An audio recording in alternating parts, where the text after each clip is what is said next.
So, I've been having thoughts about Deltarune. Just in general. Chapter 5 comes out tomorrow, or in like 8, 7-ish hours as of recording. I'm about to go to bed, final rest before the game comes out.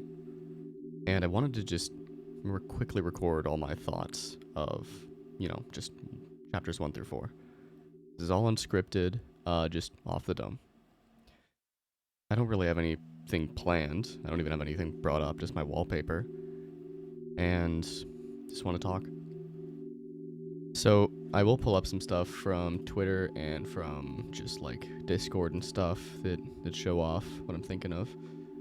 I'll pull it up here. I'm not going to edit this or anything. I'm just going to put this here. So the first thing that comes up is this is the answer to the thank you ARG. We've been waiting for a while for what happens here. The lake. We've long suspected that the lake is, has something to do with Des, her disappearance. A lot of stuff to do with Hand, the depths. Now also, if I pull it up here, the sword route overlaps with where the lake is directly in the room with the shadow Chris. Now, if you don't know, there's a certain flag in the game files that prevents this character from looking like a black deer. Or like brown deer, sort of like a dark deer character. I don't know what the fuck this is. But that's Des, and that's right on the lake. A lot of people are suspecting that something happened here with Des. Chris, being a bit of a prankster, pushed Des into the lake. Fuck, I can't talk. I need to make it so I can hear myself. I'm tripping over my words.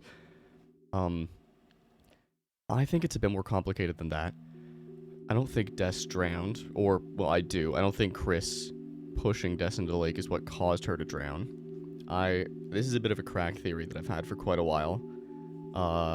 Since we have been planted as a soul into Chris as a human, I think that it's possible that Des got extracted from her body and put into the game files through whatever power caused us to be into Chris. I think in a similar sense, the Knight is some other entity piloting Des, like we are piloting Chris. And they're two opposing forces, hence all the parallels between the Knight and Chris with how they move, how they pose in fights, even that thing about pushing your hand against it. And that's all just kind of crazy to me. Okay, my headphones are freaking out right now. Whatever. I do suspect there's a lot more to go on here. Why did it stop? Oh, yeah, the song looped. That's weird. Here, let's see if this is a better upload. Sure, whatever. Anyway, that's one of the crazier theories I have. I know it's kind of out there. I don't have too much evidence of it except that we have someone trapped inside the code that just... That's some crazy bullshit. And the idea of them being in, the code of the game, that's clearly some gaster fuckery with the whole...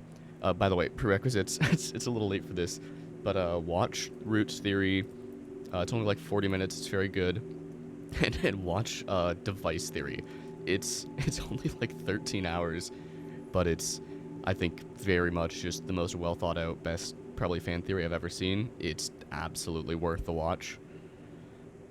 Now, there's a lot to be said about Des' disappearance in Chris. A lot of people are drawing ties to Amori. I haven't played that game, so I can't comment on it. I've had a little bit spoiled to me, but I don't care. I'll play it eventually, or I won't. I don't know. Point being, I don't know how to relate it to that. That's not something I can really talk about. If you know how it does relate, don't tell me in the comments. I want to go in blind. I mean, obviously, how I'm going to play it tomorrow. I'm going to record all of that. I won't be streaming it or anything, but I will, go in blind. You get what I mean. I think that what likely happened, we know Chris is a bit of a prankster, something to do with Chris's hand. Chris feels immense guilt. One other theory, I'll circle back to Chris and their hand in a bit. I saw a really interesting theory with Friend here, because we just had a bit of a breakthrough with Friend. Like, just crazy out of nowhere. Without, like, thinking about it, where we've had all this information for years now, and that friend is. Let me pull up the clip here. Shout out Molly. Yeah, friend causes the path to disappear, just like friend alters the path there in both of their appearances. That's crazy shit. So, what some people are speculating with friend is that friend is able to manipulate various physical aspects of the world, or when it relates to friend, Chris is able to block out parts of their memory, something like that. And what's interesting that I saw a really cool, crazy interpretation of Hometown with friend. Damn it, I'm looking for this on Twitter. All I'm seeing, yes, here it is. This one here, where there is a whole block that we just cannot see, but it is alluded to, including a house between two trees, which is reminiscent of Roots. That is interesting. That there is just a whole block here we do not know about, and it is possible that Chris is, able to either hide some rooms from us, forgets, just blocks out, or there's an outside power mediating our perspective. I don't know for sure. Move those away. I think it is possible that whatever power Chris has over us to slightly control the narrative, as we see in the weird route with them taking agency with Noelle if we stand idle or trying to silence her, as well as certain dialogue options being, representative of Chris's thoughts. I think we might not know the full extent to which Chris can, control what we think, what we see, what we can do and interact with.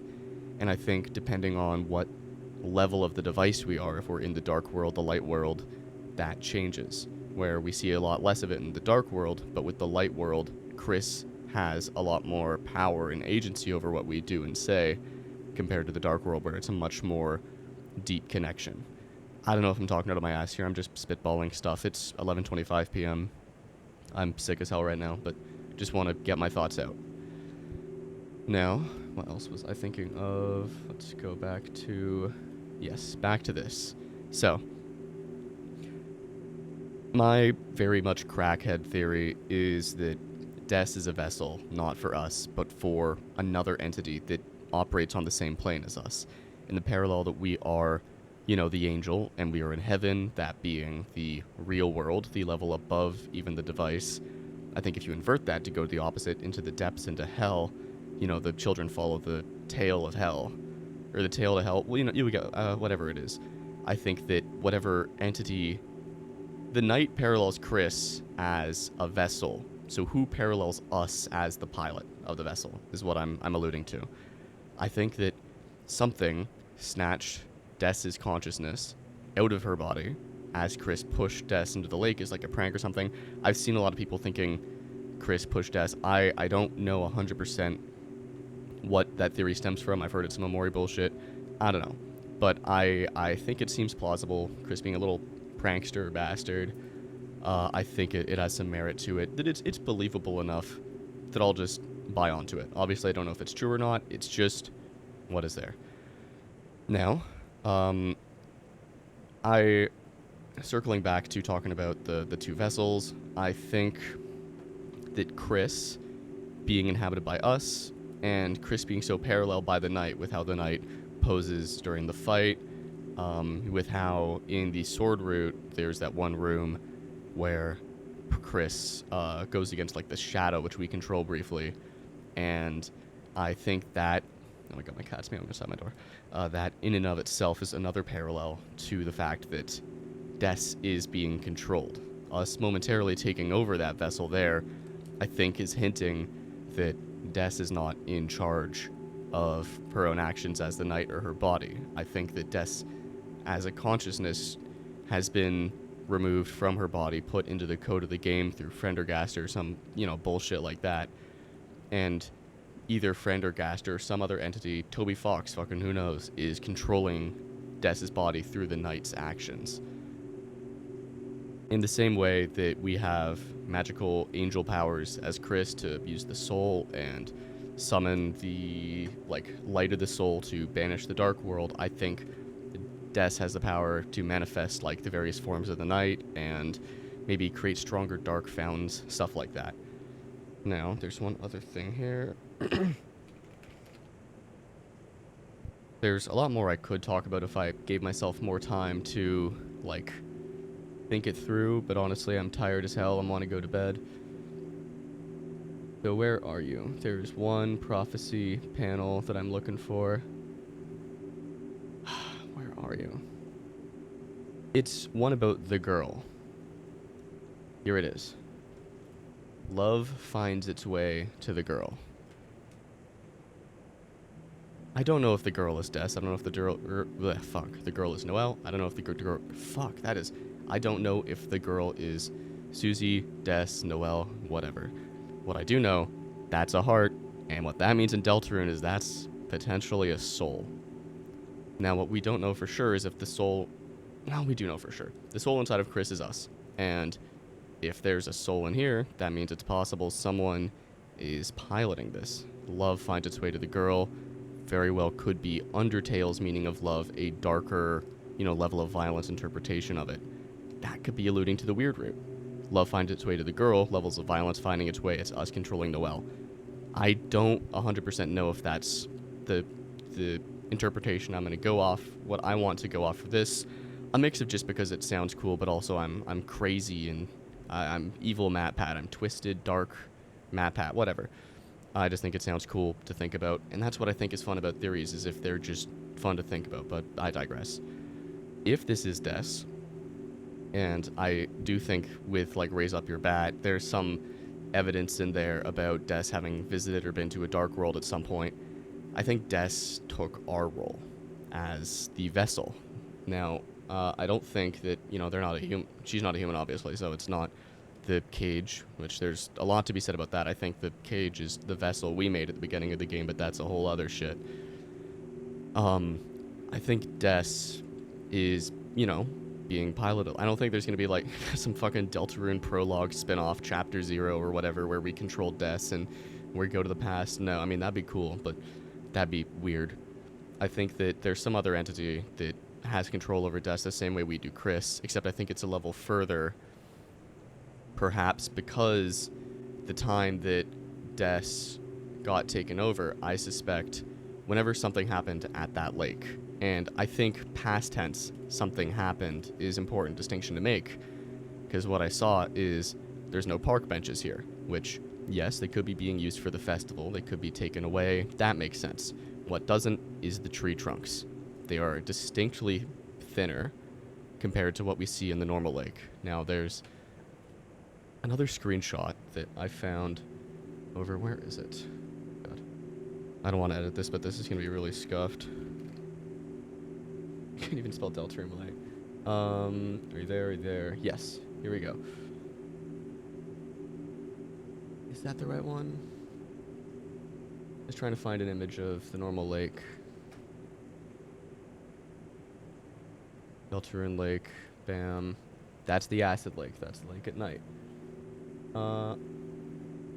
That is an AO3 link. That is very much what I'm not looking for. Okay.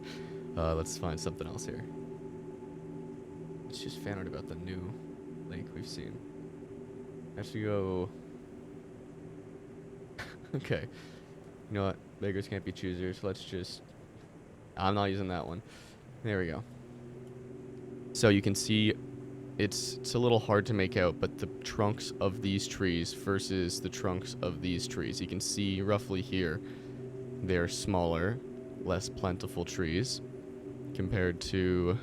Let's get rid of you, get rid of you, get rid of you. So you can see very thin trees, much more built-out trees. The trees are smaller, they look a bit shorter, they appear taller, much more blanketed cover, as opposed to this where they're a bit more patchy.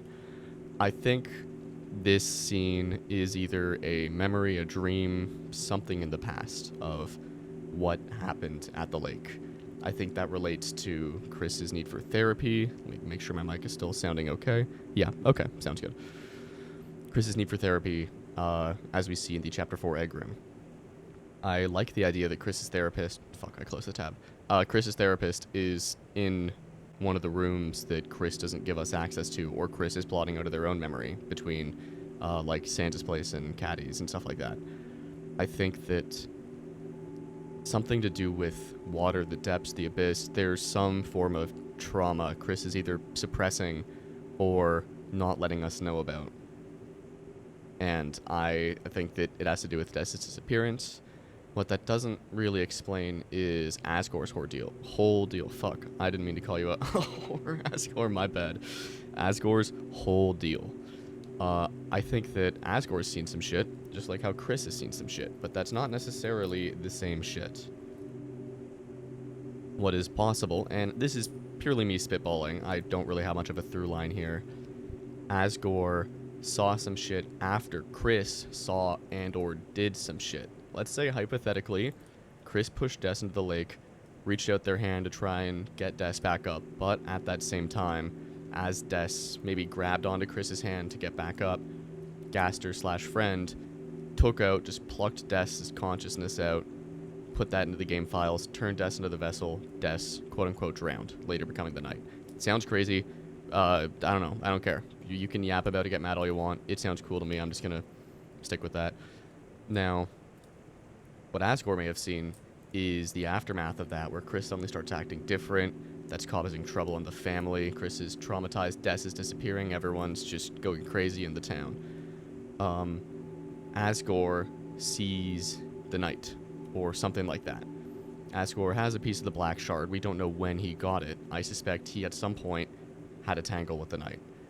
The Knight, strong as hell, but we don't know how strong they are in the light world. Asgore, built as hell. He may be divorced, but back in the day, he may have had some something to do with the disappearance of Des, where he was investigating it with Carol, and because he was the police chief at the time, I think, like detective, something like that. And at that time, found some evidence relating to either the shelter or Des or the Knight, which caused just more of a split in the family, where this evidence may have pointed to Asgore. I haven't really thought out this part of my crazy crackhead theory too much. But point being, Asgore saw or fought something which pinned some of Des on him. What I don't know for sure is what Asriel has to do in this. Fuck, there's so many holes in this, like, line of thinking, but, I'm sticking to my guns that this is all some crazy shit. What I'm really hoping is this next chapter just hard confirms Des Knight. I'm just kind of tired of Knight discourse at this point. It's been, what, like 7-8 years since Chapter 1 released? Yeah, something like that. And that's crazy. I remember skipping class in high school to go play it on my laptop in the, like, community center, but that's I digress.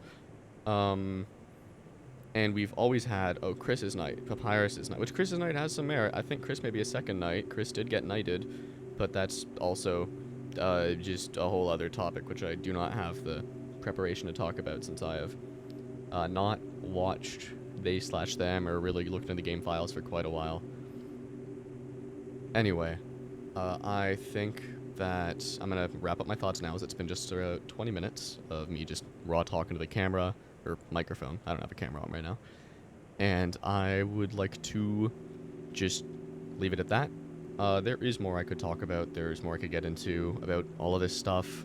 A lot of it isn't, like, the strongest backed evidence-based theory. I haven't written large documents of stuff to back me up, or like a well-presented video. I just want to get my thoughts out there. Literal last couple minutes before Chapter 5 comes out.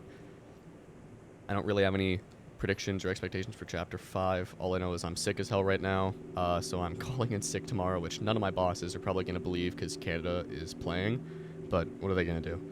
So, yeah, I'm going to leave it at that. I hope you all enjoyed Chapter 5.